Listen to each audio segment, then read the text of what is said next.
Outro dia eu estava conversando com uma pessoa e ela estava me contando algumas coisas que acontecem na vida dela.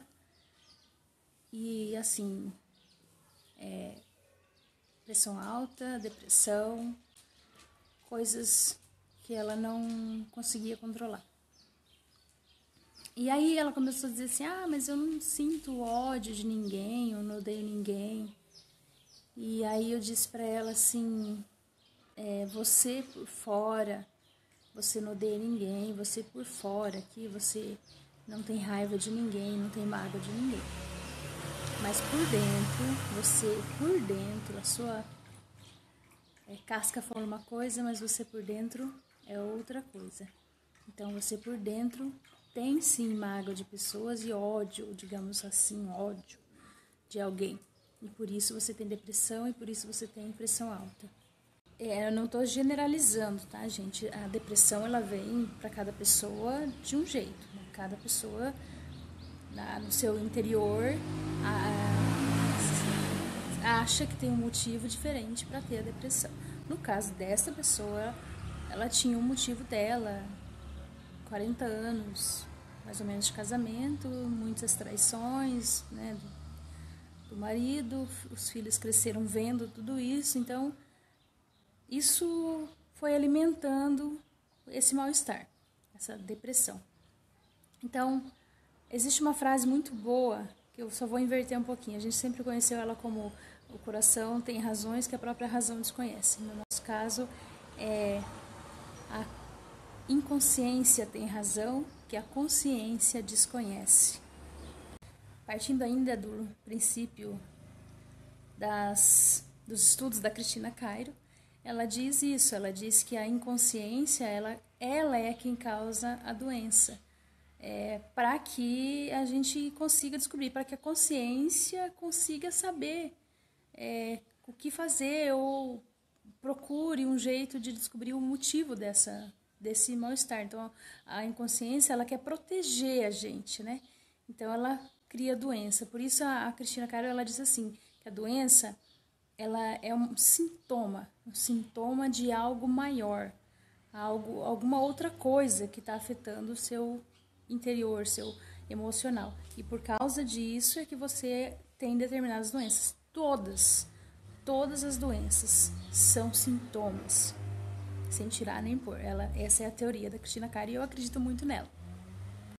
Percebam, gente, é inconsciente. A gente não tem consciência disso. Então, a gente não cria uma doença de propósito. A gente não tem depressão de propósito. Mas o corpo, ele cria, o inconsciente da gente cria isso por algum motivo. Ele quer mostrar alguma coisa. Ele quer te avisar, olha, cuida disso, porque se você não cuidar, isso vai, a tendência a piorar. Entende? Mas a gente não consegue ter consciência se a gente não parar para pensar no que poderia ser a causa disso. O que eu venho trazendo na minha vida até agora que está me causando determinada situação, determinada coisa, determinada doença. Eu, por exemplo, quando era criança, tinha asma. Eu não sabia porque eu tinha asma. Eu passei anos lutando com isso, internada, direto, de madrugada, o tempo todo. E eu não sabia o motivo disso. Eu descobri depois de adulta. Desde os 2 meses de idade eu já tinha asma, né? Então, eu não descobri sozinha. Eu li o livro da Cristina Cairo, depois eu fiquei refletindo. Nossa, mas eu era criança, por que eu tinha bebê? Como que eu podia adquirir isso, né? E lá também ela explica que isso vem dos pais. As crianças, isso gera muita polêmica, né? Muitos pais podem não aceitar isso, mas as crianças, elas desenvolvem doenças por causa dos conflitos dos pais. Seja problemas que eles também trouxeram da família deles, seja problema que eles estão vivendo entre eles. A criança, ela absorve muito, mas também é tudo inconsciente. Assim, a criança, lógico, não sabe, porque é criança, e os pais também não sabem. É uma coisa assim que está sendo vista muito agora, né? Tem muita gente buscando conhecer isso agora. Mas eles têm culpa? Como é ter culpa se você não sabe, né? Se é inconsciente, como é? Então, você só vai ter culpa se você conhece isso e não faz nada para mudar. Então, eu vou falar do meu caso. Seu mãe e pai, fique tranquilo que eu aprendi isso agora recentemente. Foi a minha irmã que comentou comigo e daí eu fiquei pensando, realmente, meu pai jogava muita bola, sabe? E era um atleta, ele vivia jogando bola. Então, ele estava sempre no campo.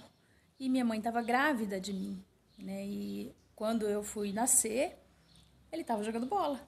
Ou seja, ela foi pro hospital sozinha. E só depois, né, lógico que ele foi para lá. Então, mas na cabeça dele, ele não estava fazendo nada de grave. Ele estava indo lá jogar bola, simplesmente. Ele não sabia que a minha mãe ia me ter e ele não ia estar presente. Então, ela tinha muito conflito com ele por causa do jogo de bola.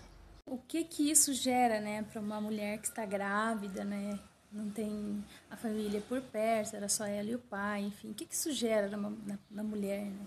Ela se sente sozinha, ela se sente desamparada, desvalorizada.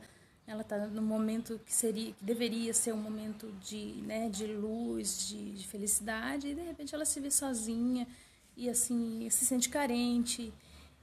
Isso são conflitos emocionais e isso a criança sente. Então eu absorvi isso e durante muito tempo eu tive que cuidar da minha saúde. Meus pais tiveram que cuidar da minha saúde porque eu tinha asma.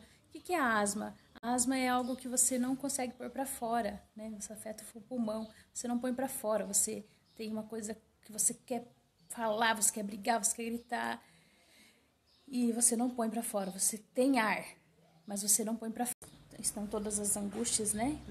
Da mãe, da minha mãe no caso. Eu absorvi e por isso desenvolvi a asma.